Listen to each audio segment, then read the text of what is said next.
నీకు ప్రతిపక్ష హోదా ఉంటుంది అని ఎక్కడ రూలింగ్ లేదు.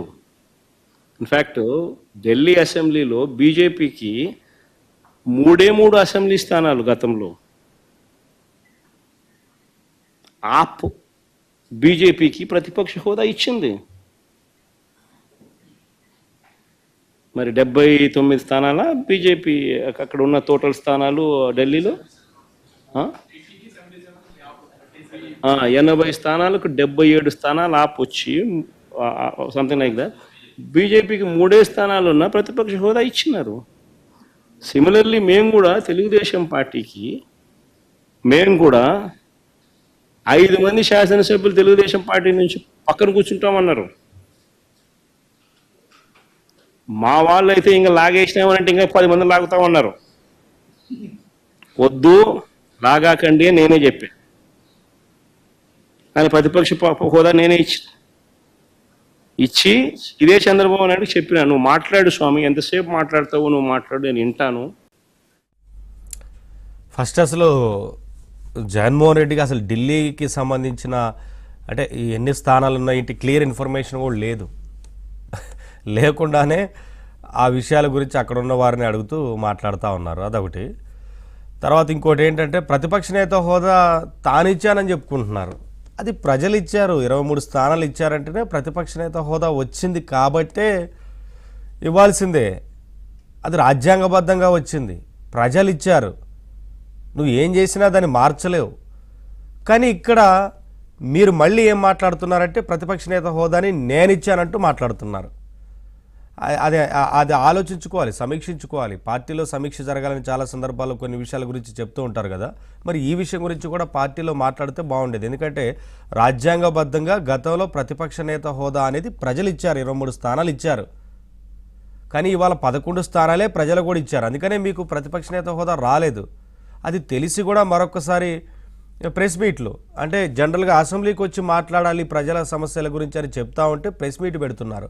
ఆ ప్రెస్ మీట్లు కూడా ఏంటి రికార్డింగ్ చేసి వదులుతున్నారు తప్ప అక్కడ ఎవరు ప్రశ్న అడగటానికి కానీ వారు సమాధానం ఇవ్వడం కానీ ఇవేమి ఉండవు అనేది మనకి ఇంతకుముందు నుంచి కూడా తెలుసు గతంలో కూడా.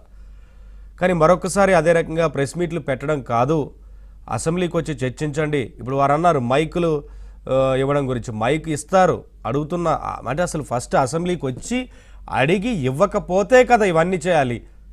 అసెంబ్లీకే రాలేదు ఇప్పటి వరకు, కానీ వీటి గురించి మాట్లాడుతున్నారు. సరే, జగన్మోహన్ రెడ్డి గారు మాట్లాడిన విషయాలన్నిటికి సంబంధించి మంత్రి లోకేష్ స్పందించారు. ఒకసారి మంత్రి ఏమన్నారో చూద్దాం. కానీ నిన్న ఎప్పుడైతే భారీ మెజార్టీతో కూటమి గ్రాడ్యుయేట్ ఎమ్మెల్సీలు గెలిచారో ఆయన భయం పట్టుకుని బెంగళూరు నుంచి ప్రత్యేక విమానం వేసుకుని పరిగెత్తుకుంటూ వచ్చి ఈరోజు ప్రెస్ మీట్ పెట్టారు. 2 రోజులు మళ్ళీ బెంగళూరుకి వెళ్ళిపోతాడు. దాంట్లో ఎలాంటి డౌట్ వద్దు మీకు. కరెక్ట్గా 2 రోజులు ఉంటే 2 రోజుల తర్వాత బెంగళూరుకి వెళ్ళిపోతాడు. సో రమ్మని చెప్పండి, ఆయన్ని రమ్మని చెప్పండి. చట్టాన్ని ఉల్లంఘించి ప్రతిపక్ష హోదా ఇమ్మంటారు ఆయనకి? ఇప్పుడు జగన్మోహన్ రెడ్డి గారికి చట్టాన్ని ఉల్లంఘిస్తాం బాగా అలవాటు స్వామి, అందుకే అన్ని కేసులు ఉన్నాయి ఆయన పైన.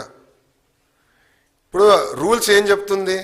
పార్లమెంట్ కానివ్వండి, అసెంబ్లీ రూల్ బుక్ చాలా స్పష్టంగా 10% ఉండాలి అని చెప్తుంది. మళ్ళీ ఆయనే గతంలో చెప్పాడు కదా, గౌరవ ముఖ్యమంత్రి గారిని చూస్తూ ఆ గతంలో ఆయనే చెప్పాడు కదా, ఒక 4-5 ఎమ్మెల్యేని లాగేస్తే ప్రతిపక్ష హోదా కూడా మీకు ఉండదు అని చెప్పాడు కదా. అది మొత్తంగా అంటే అసెంబ్లీకి రాకుండా జగన్మోహన్ రెడ్డి కేవలం ప్రెస్ మీట్లోనే మాట్లాడి 1-2 రోజులు మాట్లాడి ఆ తర్వాత బెంగళూరు ప్యాలెస్కి వెళ్ళిపోతారంటూ అంటే అది అందరికీ తెలిసిందే. గత నుంచి కూడా మనం చూస్తూ ఉన్నాం. ఏది ఎన్నికల్లో ఓటమి చెందినప్పటి నుంచి ఇదే తంతు కొనసాగుతూ ఉంది. ఎవరైనా చనిపోయినా రాజకీయం అక్కడ ఉంది అంటే రావడం, లేదా ఏదైనా జరిగితే రావడం తప్ప మిగతా సందర్భాల్లో ఎక్కడ కూడా కనిపించరు అనేది అందరికీ తెలుసు. ఇప్పుడు కూడా అదే చేస్తూ ఉన్నారు.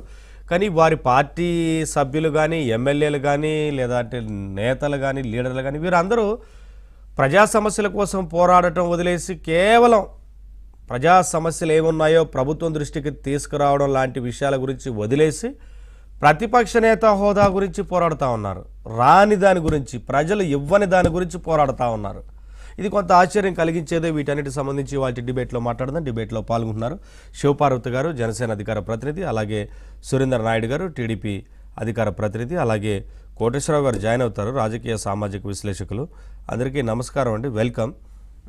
ముందుగా సురేందర్ నాయుడు గారు ఏం చెప్తారు సార్ అంటే ఈ ప్రెస్ మీట్లు కూడా రికార్డింగ్లే, పైగా అక్కడ ప్రశ్న అడగటానికి ఎవరు ఉండరు, వారికి నచ్చిన విషయాలు చెప్పుకొని వెళ్ళిపోతారు.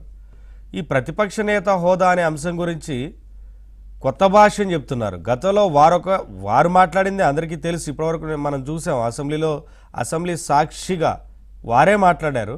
మళ్ళీ ఇవాళ ఈ రకంగా మాట్లాడుతున్నారు. ఎలా